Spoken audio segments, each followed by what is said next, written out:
জুলাই মাসেই জুলাই সনদ দেয়ার লক্ষ্য নিয়ে কাজ করছে ঐকমত্য কমিশন। রাজনৈতিক দলগুলোর সঙ্গে দ্বিতীয় দফা ইতোমধ্যে 14টি বৈঠক অনুষ্ঠিত হয়েছে, কিন্তু মৌলিক সংস্কারে রাজনৈতিক দলগুলোর মধ্যে এখনও ঐকমত্য হয়নি।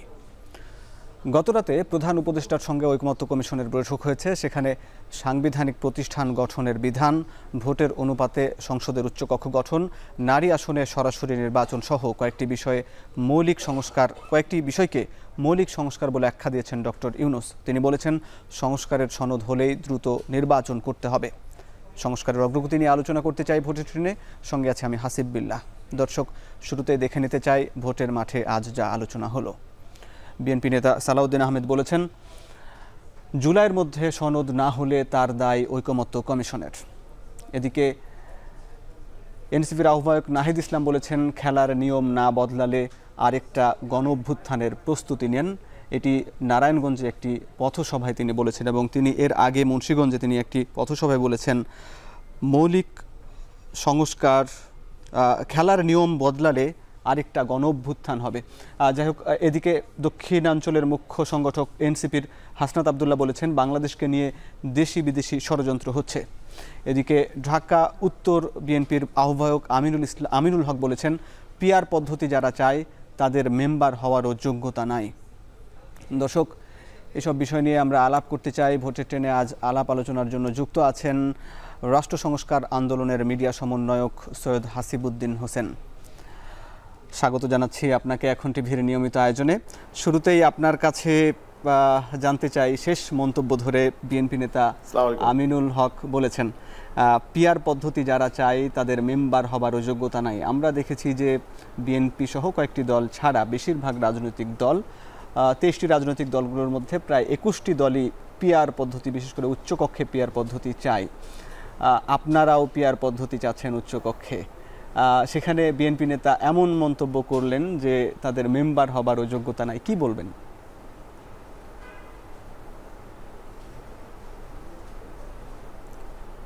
আমার বলার বিষয় হচ্ছে যে বিএনপি তাদের 31 দফায় উচ্চকক্ষের ব্যাপারে বলেছেন, এবং কনসিস্টেন্টলি তারা এই ঐক্য কমিশনের আলাপে বলে এসছেন যে তার উচ্চকক্ষ চান। তো এখন ওনারা কীরকম উচ্চকক্ষ চান সেটা ওনাদের 31 দফায় ছিল।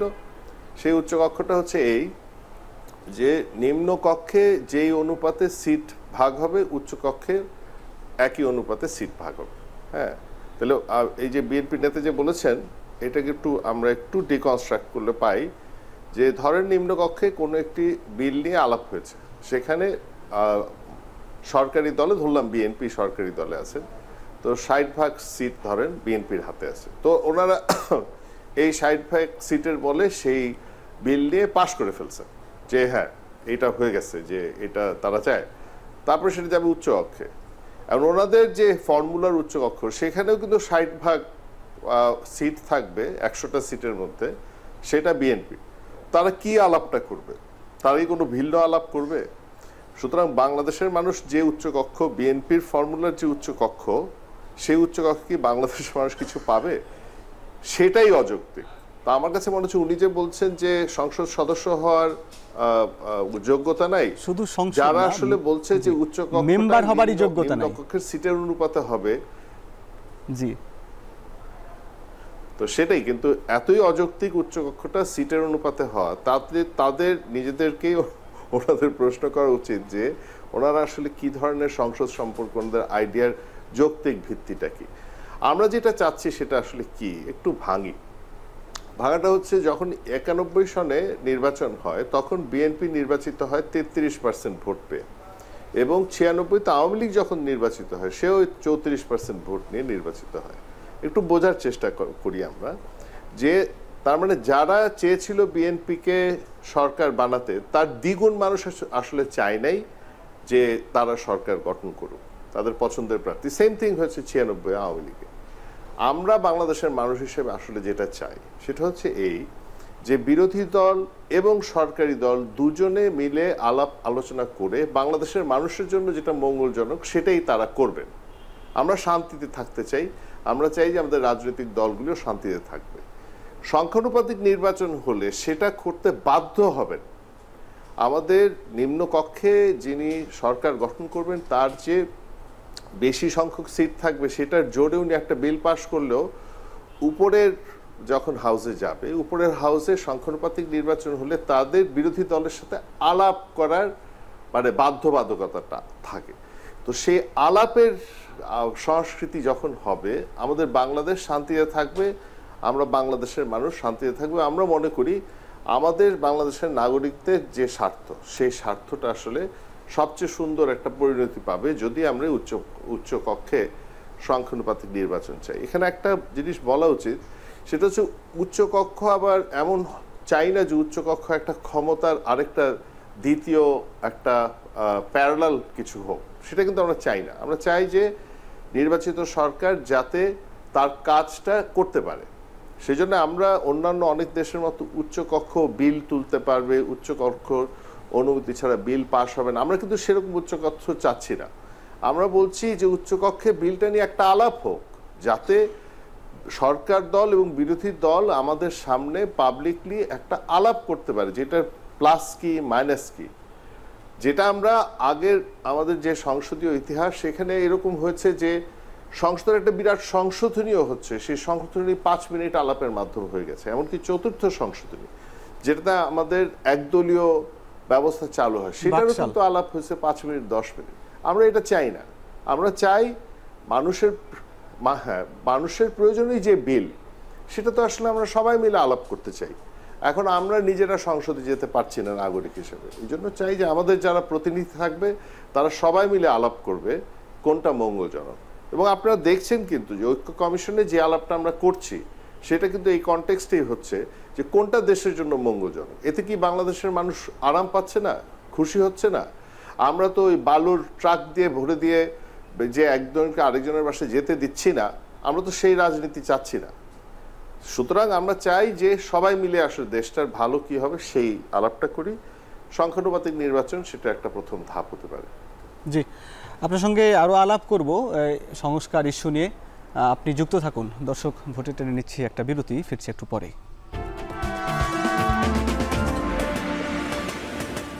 বিরতির পর স্বাগত। আলোচনা করছি, যুক্ত আছেন ভোটের ট্রেনে রাষ্ট্র সংস্কার আন্দোলনের মিডিয়া সমন্বয়ক সৈয়দ হাসিবউদ্দিন হোসেন।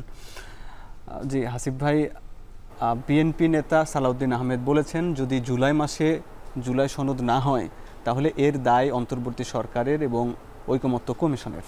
আজকে উনি বলেছেন। আসলে আপনারা যে দীর্ঘদিন ধরে এই আলাপগুলো চালিয়ে যাচ্ছেন, আসলে আপনার কাছে কি মনে হয় যে এর দায় আসলে কার?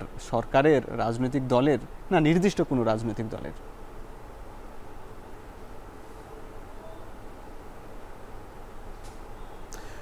না, দায়টা ধরেন মানে আমাদের সবার দায়। কারণ একটা দেশের তো ধরেন একটা রাজনৈতিক সংস্কৃতি এই 53-54 বছরে হয়ে আসছে। সুতরাং এই দায়ের জন্য ধরেন আমরা সবাই দায়ী। সুতরাং আমি ওইরকমভাবে ইন্ডিভিজুয়ালি কাউকে দায়ী করছি না। আমার কাছে মনে হয় যে আপনি যদি সাংবিধানিক ইতিহাস পর্যালোচনা করেন পৃথিবীর, তাহলে আপনি দেখবেন যে একটা দেশ কিন্তু বহু বছর ধরে সংবিধানের আলাপ করেন, বহু বছর। ধরেন নেপালে আমার ধারণা 2008 থেকে 2015, ভারত যখন হয় দে টুক 3 years, পাকিস্তান টুক প্রবাবলি 6-9 years। যে কোনো দেশে আসলে অনেক দিন ধরে চলে। ইন্দোনেশিয়া টুক 3 years। সো যেদিকেই আপনি ধরবেন অনেক দিন লাগে আলাপগুলি করতে, কারণ আলাপগুলি খুব সহজ না, বোঝাটা সহজ না। আর আপনি যখন একটা প্ল্যাটফর্ম দিয়েছেন ঐক্য কমিশন, প্রত্যেকটা রাজনৈতিক দল একসাথে আছে, তখন তারা সবাই নির্বাচনী রাজনীতির কথা চিন্তা করেই তাদের মুখ খোলেন। সেইগুলি থেকে বের হয়ে মানুষের মঙ্গলের রাজনীতি ওই সভায় তোলা, সেটা কিন্তু খুব স্বাভাবিক, মানে খুব সহজেই খুব কম সময়ে হওয়ার কথা না, এই সময়গুলি লাগারই কথা। সুতরাং আমি যেটা দেখি সেটা হচ্ছে যে যেসব কথা উঠছে এই ধরনের অবস্থান, এগুলি আসলে খুব শক্ত অবস্থান না। এগুলি কতটা যে তাদের নির্বাচনী রাজনীতির জন্য বলছেন আর কতটা আসলে এই ঐক্য কমিশনের সংস্কার প্রশ্ন করছেন সেটা তো পরিষ্কার না। আমি খুব খুশি হয়েছে আপনি যে বললেন যে আমাদের অন্তর্বর্তীকালীন সরকারের প্রধান প্রফেসর ইউনূস যে বলেছেন কোনগুলি মৌলিক ব্যবস্থা। তার মানে অন্তর্বর্তীকালীন সরকার আলী রিয়াজ সাহেবের মাধ্যমে কিছু মেসেজ দিচ্ছেন যে ব্যাপারটায় ওনারাও একটা স্টেক হোল্ডার, মানুষের পক্ষের একটা স্টেক হোল্ডার। আমার মনে হয় এটা এই আলাপ যে হচ্ছে, আলাপের মাধ্যমে এটা একটা ভালো জায়গাতেই যাবে। বিএনপি সেই রকম রিস্ক নেবে না যে এই ধরনের বিষয় যেটা মানুষের জন্য কল্যাণকর সেটার বিরুদ্ধে অবস্থান করবে। কারণ এখনকার 2025 কিন্তু 1991 না, 2025 কিন্তু 1973-72 না, 2025 হচ্ছে এমন একটা সময় যেখানে বাংলাদেশের বেশিরভাগ মানুষ তাদের মোবাইল ফোন দিয়ে দুনিয়ার সাথে কানেক্টেড, এবং এখানে মিডিয়া ম্যানিপুলেট হচ্ছে না, তাদের পছন্দের বহু বহু মিডিয়া আপনার আছে। সুতরাং কোনটা ঠিক আর কোনটা ভুল বেছে নেওয়ার মতো সুযোগ তাদের হাতে আছে।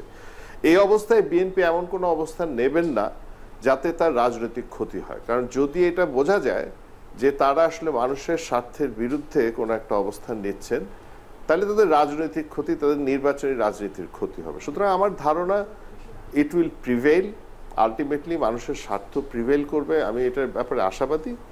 এবং আপনি আশাবাদী, কিন্তু আমরা এখন পর্যন্ত দেখছি, আমি মনে করি না জুলাই যেহেতু অভ্যুত্থান, জি আমরা এখন পর্যন্ত দেখছি যে মৌলিক সংস্কার ইস্যু, যেটি প্রধান উপদেষ্টা বললেন যে সাংবিধানিক বিধিবদ্ধ প্রতিষ্ঠানের নিয়োগ, উচ্চকক্ষ গঠন বা উচ্চকক্ষে পিআর, তারপর নারীদের যে নির্বাচনের মাধ্যমে, সরাসরি নির্বাচনের মাধ্যমে নারীদের অংশগ্রহণ, এই বিষয়গুলোতে বিএনপি তো এখনও দ্বিমত। বিশেষ করে উচ্চকক্ষে যে 14টা বৈঠক হলো তার মধ্যে 4টা বৈঠকে উচ্চকক্ষ নিয়ে হয়েছে এবং সেখানেও বিএনপি দ্বিমত পোষণ করেছে।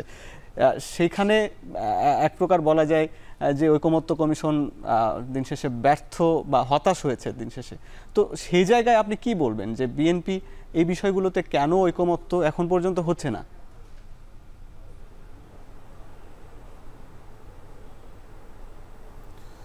বিএনপি ঐক্যমত্য হচ্ছে না, একটা কারণ হচ্ছে 31 দফায় তারা যেটা বলেছে তার বাইরে তাদের যেতে আসলে মানে তারা মনে করতে পারে যে এটা তাদের রাজনৈতিক মানে নির্বাচনী রাজনীতির ক্ষেত্রে কিছুটা পশ্চাদপসরণ হবে।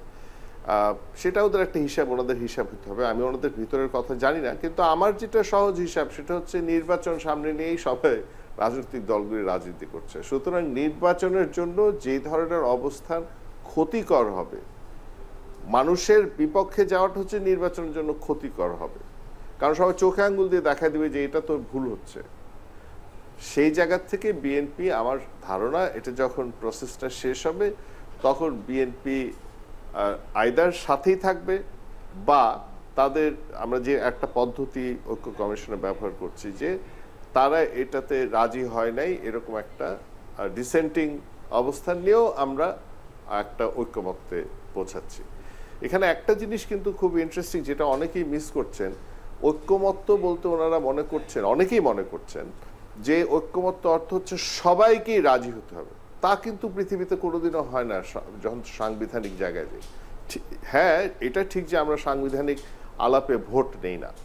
আমরা মনে করি যে প্রায় সবাই যদি একমত থাকে সেই ক্ষেত্রে ওটা ঐক্যমত্য। সেটাই যদি বিএনপিকে ছাড়াই যদি এই ঐক্যমত্য বা জুলাই সনদ হয়, বিএনপিকে ছাড়াই যেসব বিষয়ে তারা আপত্তি জানাচ্ছে, তার দলগত বিভাবে আপত্তি জানাতেই পারে, কিন্তু বিএনপিকে ছাড়াই যদি সেই সনদটা হয় তাহলে পরবর্তী যে সরকার গঠন করবে সেখানে এই জুলাই সনদ দের যে মৌলিক সংস্কার ইস্যুগুলো বাস্তবায়নের ক্ষেত্রে আবার জটিলতা তৈরি হবে কিনা?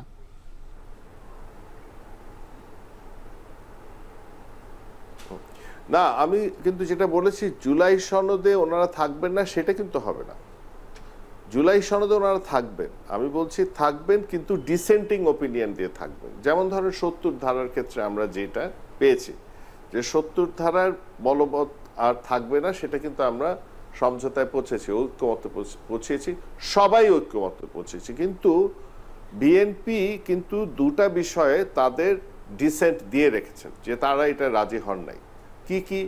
একটা হচ্ছে সংবিধান পরিবর্তনের ক্ষেত্রে ওনারা চাবেন যে 70 ধারা বলবৎ থাকুক, মানে ওনার দল যে সিদ্ধান্ত নেবে সংবিধানের পরিবর্তনে সেটার বিরোধিতা ওনাদের সদস্যরা করতে পারবেন না। এটা হচ্ছে ওনাদের একটা অবস্থান। এই ডিসেন্টিং ওপিনিয়ন নিয়ে তো আমরা 70 ধারা পাচ্ছি। তা আমি মনে করি না বিএনপি তাদের নিজেদের নির্বাচনী রাজনীতিতে এত ভুল ডিসিশন নেবেন যে ওনারা জুলাই সনদে স্বাক্ষর করবেন না। আমরা তো আলাপের ভিতরেই আছি, এই আলাপ চলতে থাকবে এবং একসময় ওনারা রাজি হবেন উইথ এ ডিসেন্টিং ওপিনিয়ন, এরকম আমার মনে হয় এই দিকেই যাবে। ভুল হতে পারি, বাট আমি আশাবাদী মানুষ। আমরা রাষ্ট্র সংস্কার থেকে আমরাও আশাবাদী, কিন্তু জুলাই মাসের এই সময় কিন্তু আর নেই। এই 10-12 দিনের মধ্যেই ঐকমত্যে আসতে হবে এবং জুলাই সনদের একটা সময়সীমা বেঁধে দেওয়া আছে, কারণ ঐকমত্য কমিশনেরও সময়সীমা শেষ হবে আগস্টের মাঝামাঝিতেই। আপনি আমাদের সঙ্গে যুক্ত থাকুন। দর্শক, বিরতিতে যাচ্ছে, ফিরছি একটু পরে। বিরতির পর স্বাগত। আলোচনা করছি রাষ্ট্র সংস্কার আন্দোলনের নেতা হাসিবুদ্দিন হোসেনের সঙ্গে। জি, সমসাময়িক যে একের পর এক নানান ঘটনা ঘটছে, এই জুলাই মাসেই যে 1 বছর পূর্তি হতে যাচ্ছে গণ অভ্যুত্থানের, এবং এই সময়ে যে অভ্যুত্থানের যারা নায়ক ছিল ছাত্ররা, তাদের দল এনসিপি সারা দেশে জুলাই পদযাত্রা করছে আজকে এই 18তম দিনের মতো।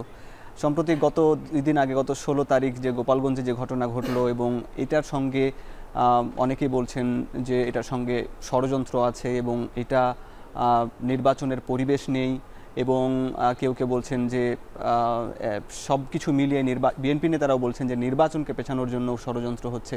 আসলে সব কিছু মিলে আপনার কাছে কি মনে হয়, মানে এই যে ঘটনাগুলো কি নির্বাচনের জন্য বাধা হয়ে দাঁড়াতে পারে কিনা?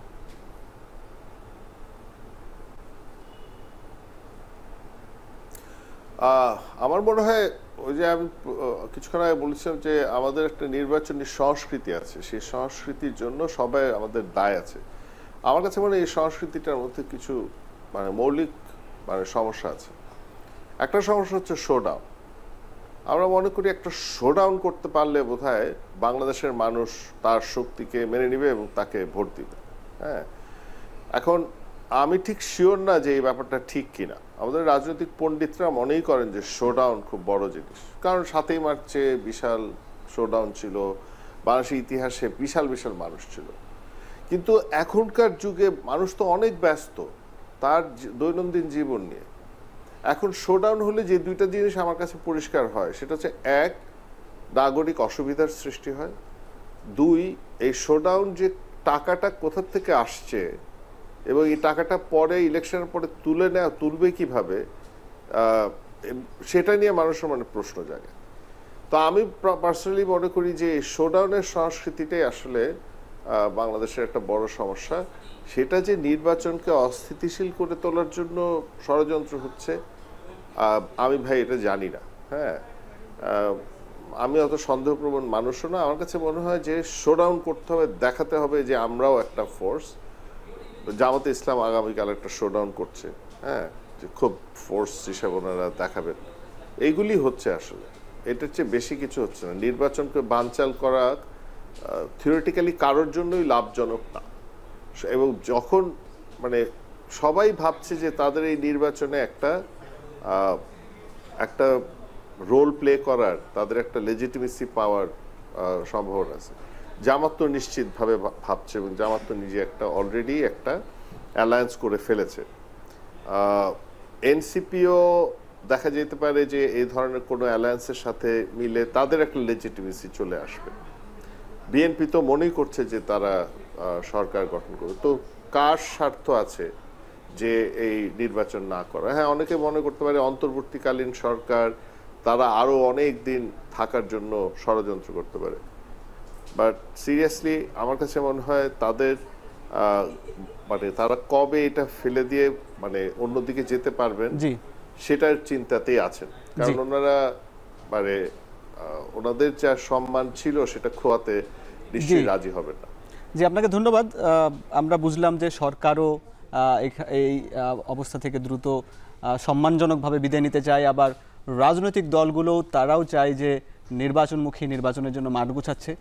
তবে রাজনীতির মাঠে অনেক কথাই শোনা যায়, নানানমুখী যে জোট গঠন অথবা জোট গঠনকে কেন্দ্র করে বিভিন্ন ষড়যন্ত্র আর এই বিষয়গুলো আলাপ শোনা যায়। সব কিছু মিলিয়ে আশা করছি আমরা সুন্দর নির্বাচন পাবো এবং সুন্দর একটি রাষ্ট্র যে সংস্কারের আলাপ হচ্ছে সেটিও সুন্দরভাবে সম্পন্ন হবে। আপনি যুক্ত ছিলেন, আপনাকে ধন্যবাদ জানাচ্ছি। যারা দর্শক দেখেছেন ভোটের ট্রেন, সবাইকে ধন্যবাদ জানিয়ে শেষ করছি আজকের মতো। দেখা হবে আগামী পর্বে।